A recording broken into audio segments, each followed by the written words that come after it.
How to write a radio advertisement script. You know what?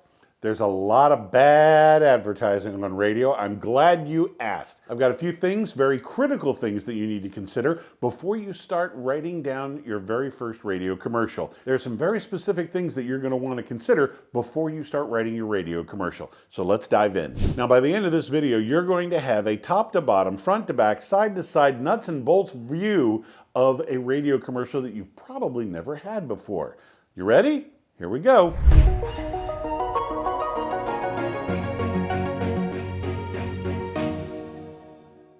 In order to write a much more effective radio commercial, there's some very specific questions you're going to want to ask, and most importantly, you're going to want to give yourself some very specific answers. For example, starting with, who is your audience? Who are you talking to in this ad? Who is it that is interested in what you're going to be selling in this particular ad? Who are you talking to? What do they want to know about it? And how is this going to make their life that much better by having it in their lives? First of all, knowing who you're talking to tells you exactly what kind of language to use with them. Anything from aspirational or emotional or maybe some type of encouragement type of thing. It all depends on the situation and depends on who you're talking to. And second consideration is what you're talking about. This is something that we see all the time. There's a restaurant who has kids' night, steak night, pasta night, all kinds of different nights, and they put it all in one ad. I strongly suggest you not do that. If you want to advertise steak night, let's make a commercial about steak night. That's going to be a very different language than when I'm talking about spaghetti night. Steak and spaghetti are two very different things. You've got totally different vocabularies, totally different palates. Speaking of which, we're shooting this right before lunch. Now I'm getting hungry, and either one would be fine with me right now. But the important thing is, notice there's a different language that goes with spaghetti, the tanginess of the sauce, versus the sizzle of a steak. Two different things going on here. So don't shortchange either one. If you've got a steak night and if you've got a spaghetti night, I strongly suggest you make two different commercials to be sure that you cover all of the information both of those topics deserve. Now, getting back to the people who are going to be experiencing whatever it is that you're selling, first of all, this is a really good idea to kind of brainstorm and figure out what type of an angle you're going to take with this ad. Is this going to be a narrative or is this going to be a demonstrative type of thing? What is it? Ask yourself this. What is their life like before buying? And what is their life going to be like after they buy? If we can show that transition, and I mean show the transition in a radio ad, if we can show that transformation, you're going to have a much more effective ad. People can, first of all, relate to how it opens, how their life is similar to whatever it is you're describing in the ad, and they want their life to be like after they bought the thing in the ad.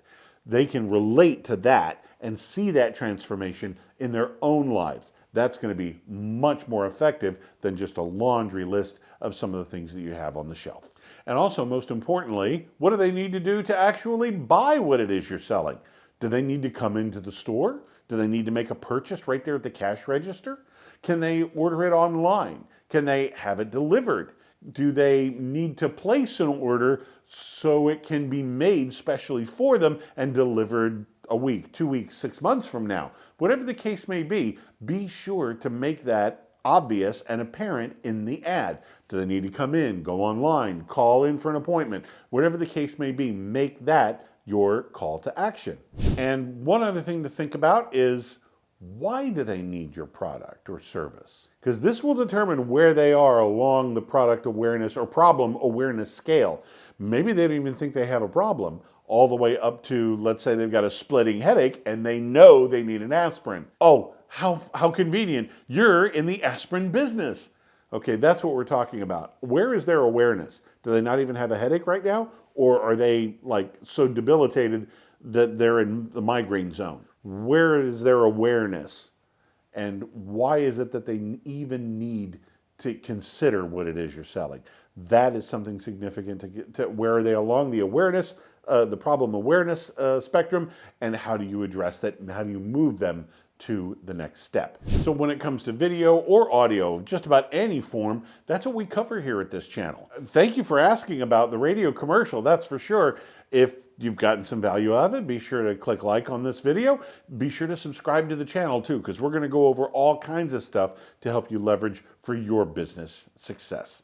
Now, a couple other things to think about. First of all, do you have any testimonials from previous clients? Those are always some great places to find some stories. And again, not just, oh, I worked with them and they were fantastic. We want to see some kind of a transformation. We need to hear what was their life beforehand, then they purchased. Now what is their life like? And just a little sliver needs to be about the purchase. We want to hear about how bad it was and how great it is now. Those are the two big things to show that transformation.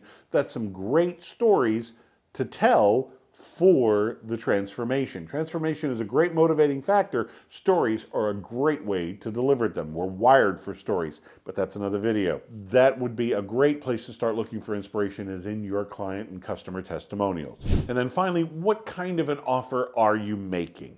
Is this just a price thing? Is this just going to be a sale?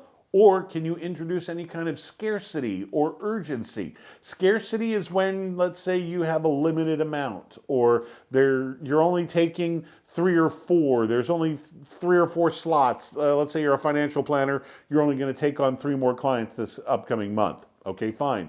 Let's say furniture store. You've only got 22 whatevers in inventory. Be sure to get yours now. That kind of thing. That's scarcity. Urgency would be something like, this deal ends at midnight on Friday night. Or be sure to get in before the weekend, because after that, once they're all gone, we're not ordering anymore. Urgency means they need to act now. Scarcity is there isn't much that they can act on. So hurry up. If you add both scarcity and urgency to your ads, you're going to help ratchet up things just a little bit more and be a much more effective commercial. And to put all this in one nice, neat, round package and wrap it up with a bow, I have a free radio advertising guide for you that you can get right now. Click in the description. There's a link. Click on that link down below, and you can get your free copy of the radio checklist, the radio advertising checklist. It's a lot more than an advertising checklist, that's for sure. All the stuff that we've just covered here, it actually goes into more depth to first get the brainstorming going, and then it shows you how to turn all that brainstorming into writing an actual commercial. So be sure to get your copy right now. Click the link below, and I think you're going to enjoy it. It'll be an eye-opener. I'm Nick Natarella with AdWise Creative. Thank you for watching.